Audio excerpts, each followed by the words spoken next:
What up, y'all? It's DJ MV. We're here today to talk about entrepreneurship. And for me, real estate. You're a dad, you're a husband, you're a radio personality, you flip real estate, you got a clothing line. So what advice would you give to people who are looking to create multiple streams of income for themselves and kind of keep a balance and make it successful? I mean, for myself, it's things that I enjoy and things that I love. So, of course, it's the Breakfast Club and radio, which I love. Then it's me doing parties and doing shows, which I love. Then it's the podcast that I do with my wife and the real estate podcast, things that I enjoy. Then it's the clothing line that I have, like the sweatshirt that you wear. I own part of that company. It's the juice bar. I juice every morning. It's the soda company. I love ginger ale. Like, I'm a ginger ale fanatic, so I own part of a soda company. It's so many different streams of income, and the reason that is you never know when things might go a little funky. You know what I mean? You never know when something might happen. You never know when Charlamagne might say something crazy on the radio and they say, you know what, guys, we got to let you go. God forbid. God forbid. But, you know, you still want to have those streams of income. I have 5 kids. I got a family to protect and to provide for. So I just try to bring everything in and do things that I enjoy. It never feels like work because I actually have fun doing it. So it's not work to me. Yeah, gotcha. So how do you know, like, when something is a good investment? Like, how do you know how to get into a certain kind of business?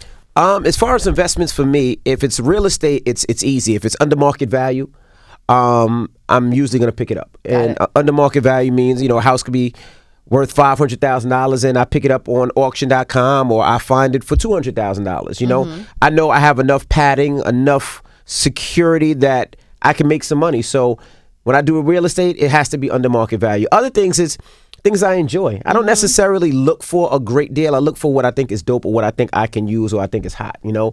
For the clothing line, for instance, that you're wearing, the message was great. My God versus my enemies. And I feel like that every day, that I can do anything in this world as long as God has my back. So, you know, when he wasn't even trying to sell or give me a part of the company. I approached him. I was like, yo, I love your clothing line. I want some. And he was like, bet. And that's how I create a lot of the relationships and a lot of the deals that I do is people that I really enjoy their product or I'm really into their product. And I respect that about you because you seem like you're like a real partnership guy. Like, you know, you're willing to sow into something so everybody can eat. Correct. You know, Absolutely. I feel like everybody's not like that. So that's very admirable. Thank you. What advice would you give to yourself now that you're a business owner and you have all these different things popping, now that you kind of know what you're into, you've been successful, what advice would you give to your prior self before you got into being an entrepreneur? I think I would have started earlier. Yeah. I went through a phase, and I think a lot of people go through the phase where they want all the nice things but don't necessarily want to put the work in right away. Like, instead of buying TVs and rims on my car when I was 21, I wish I'd have held that money to the side and invested a lot earlier. Instead of buying expensive sneakers and expensive clothes and expensive shoes, things that I don't even have or own anymore, I wish I would have invested a lot sooner. And when I was in college, I wish I would have listened more.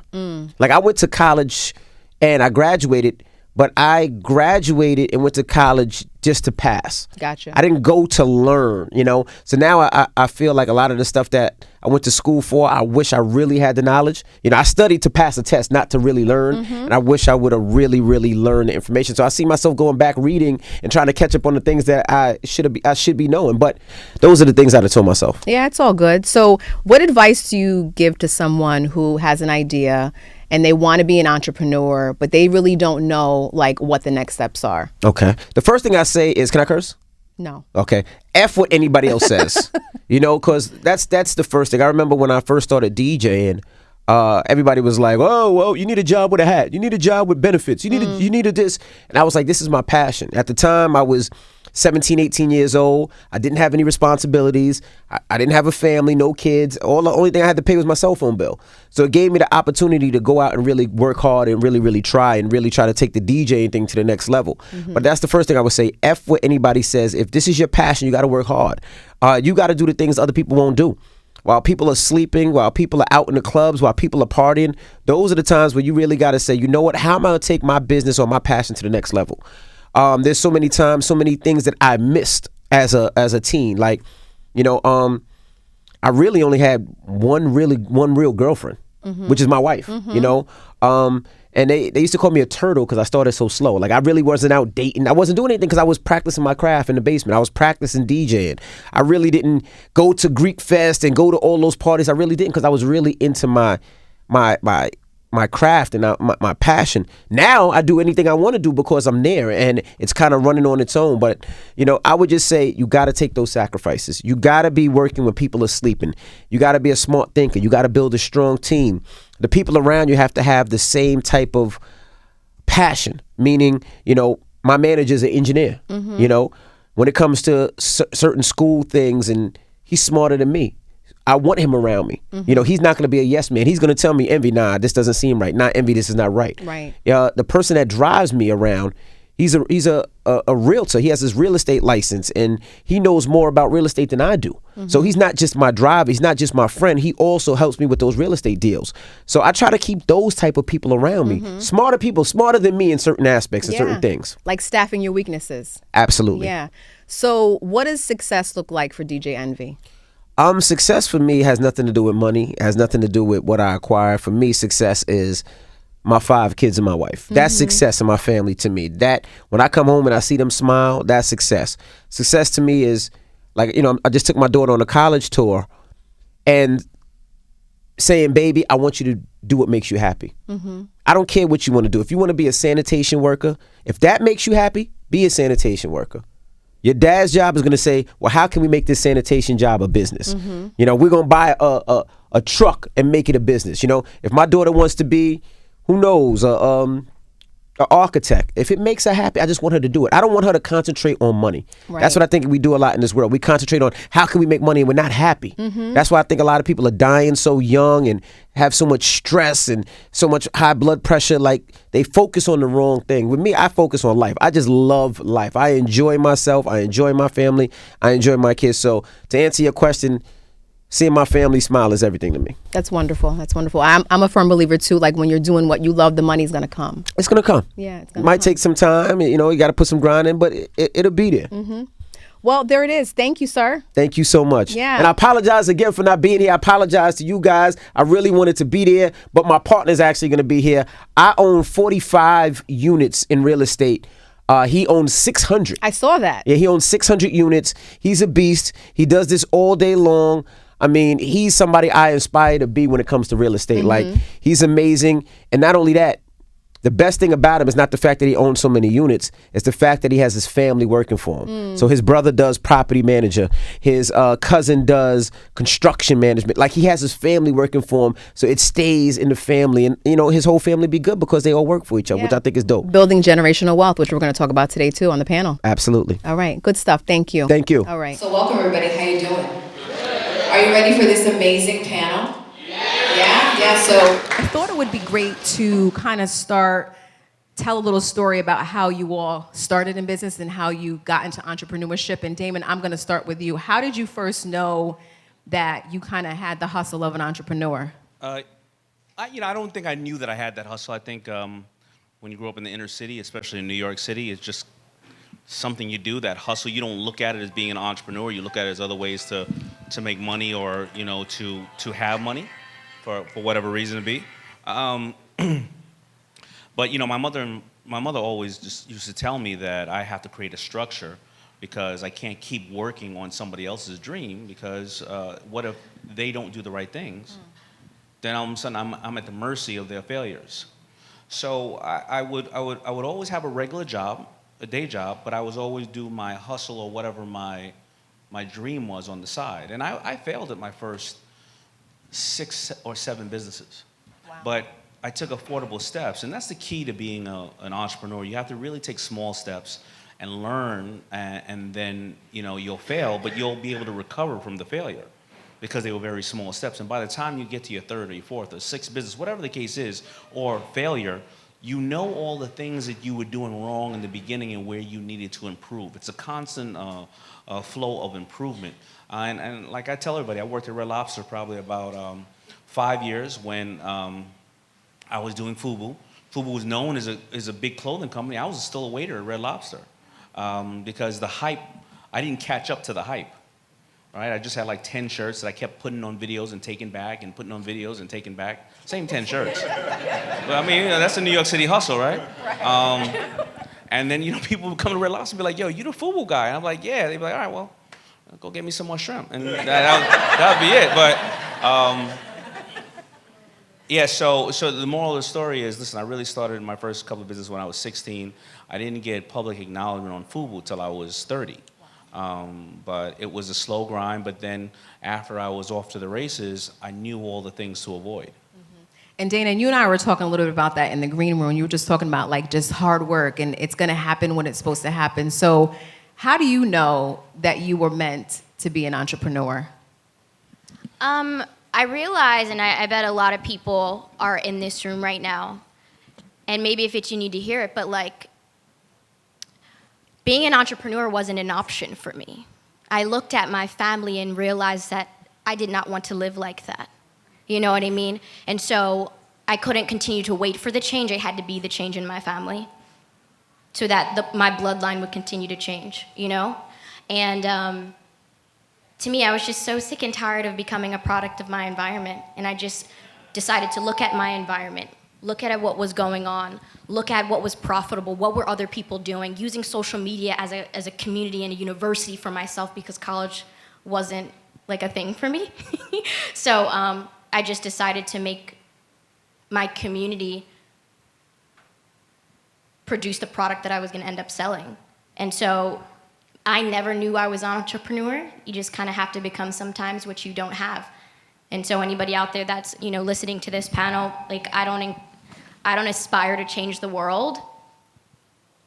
I'm just trying to change a household. You know what I mean? I'm just trying to make sure that you guys can put food on the table. And like Daymond said, to not be at the mercy of a 9-to-5 who could care less about what is it that you do for who you have to take care of.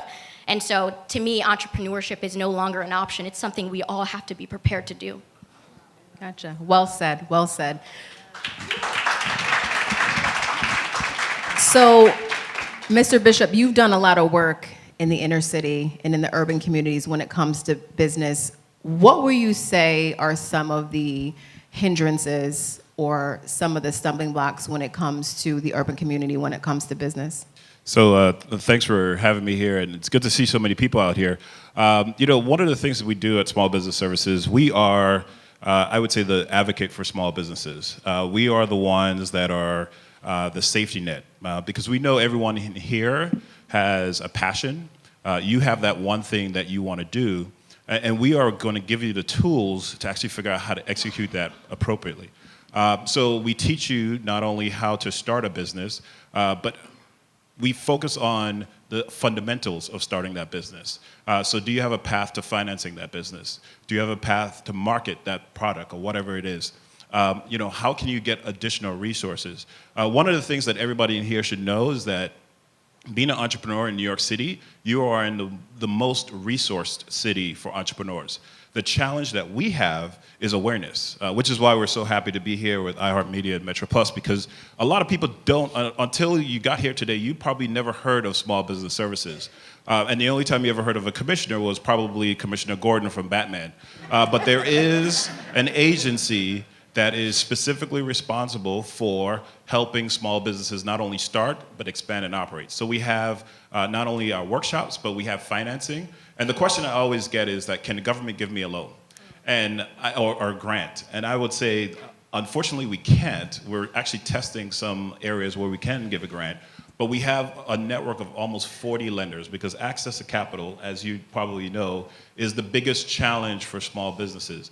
And most of the businesses that we work with have less than 5 employees. I don't know if there's anyone in here with more than 10 employees, but if you have less than 5 employees, you need to be talking to us, because you're at that critical stage where you need to get as much support as possible. So not only are we going to help you with financing, we have free attorneys. We have 9 set of services, which I can go into later on, but from attorneys to helping you find the right employees, helping you understand the regulatory market in the environment in New York City, to actually, and we played the video at the beginning, to figure out how to diversify your revenue streams by becoming a contractor to government. So there's a number of things, but to answer the question, the biggest challenge is just awareness. And these services, and I'm going to stop after this, is at no cost. And notice I didn't say free, because if you pay your taxes in New York City, you are not only paying my salary, but you're paying the salary of every single employee at Small Business Services who is out there trying to help you become a better entrepreneur. That's great. That's great. I think there's a big misconception sometimes when it comes to money and it comes to resources and financing.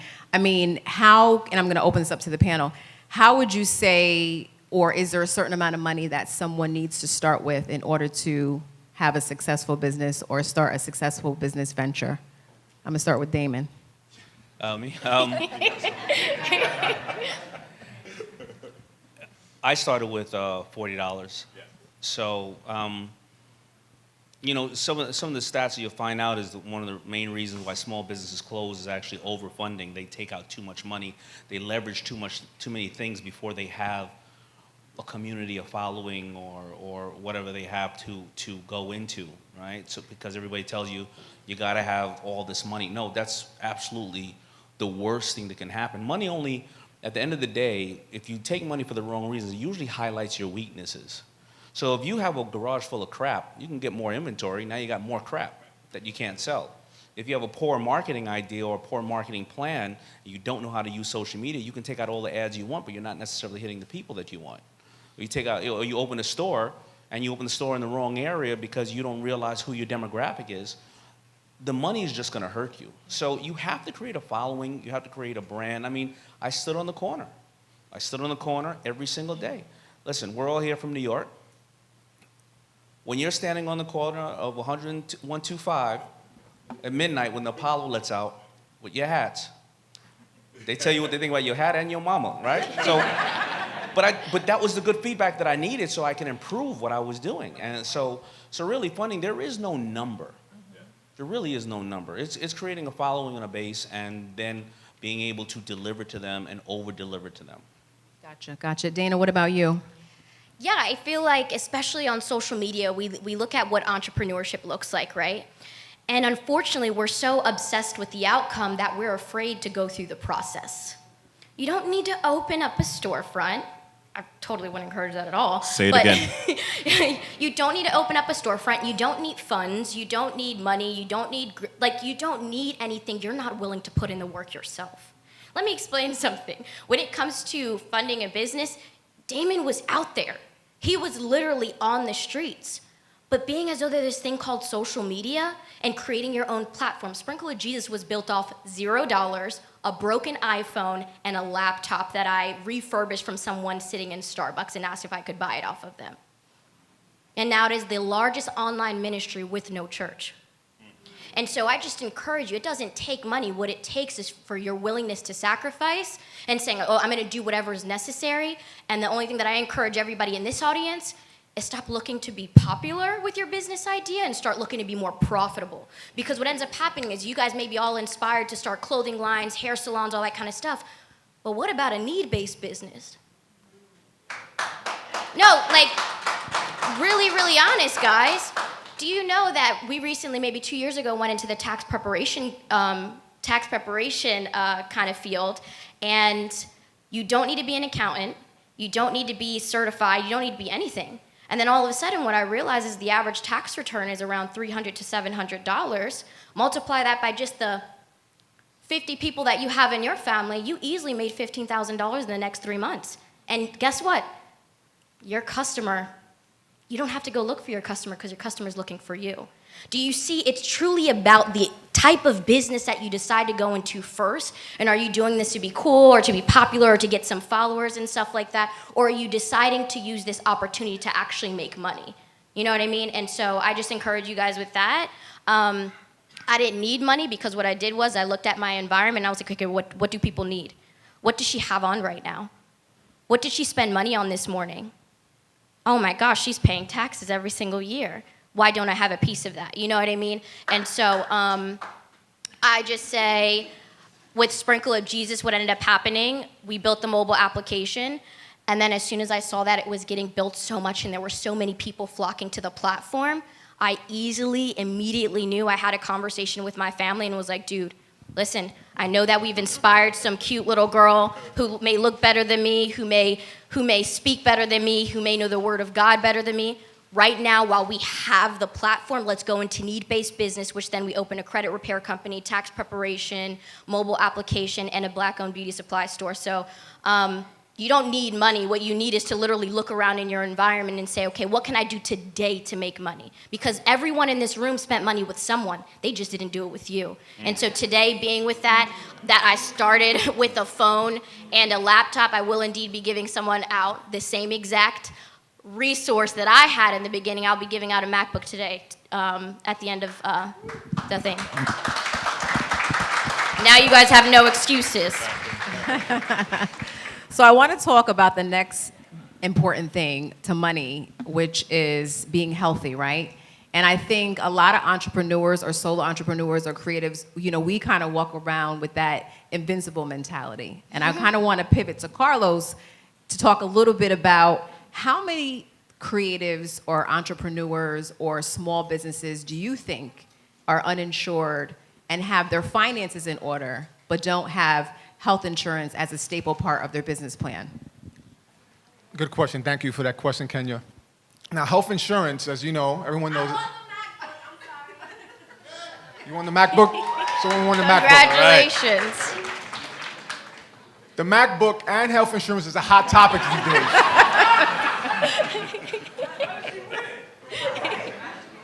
So, health insurance, healthcare is all over the news.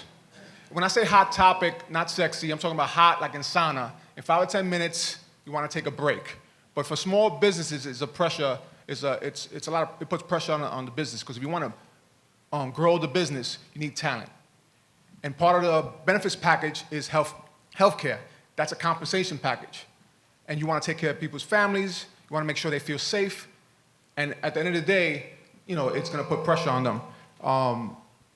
Recently, a Forbes.com article highlighted that 94% of businesses that have 50 employees or more offer health insurance. That's a little deceiving. One of the reasons is because the Department of Labor puts pressure on these employees to offer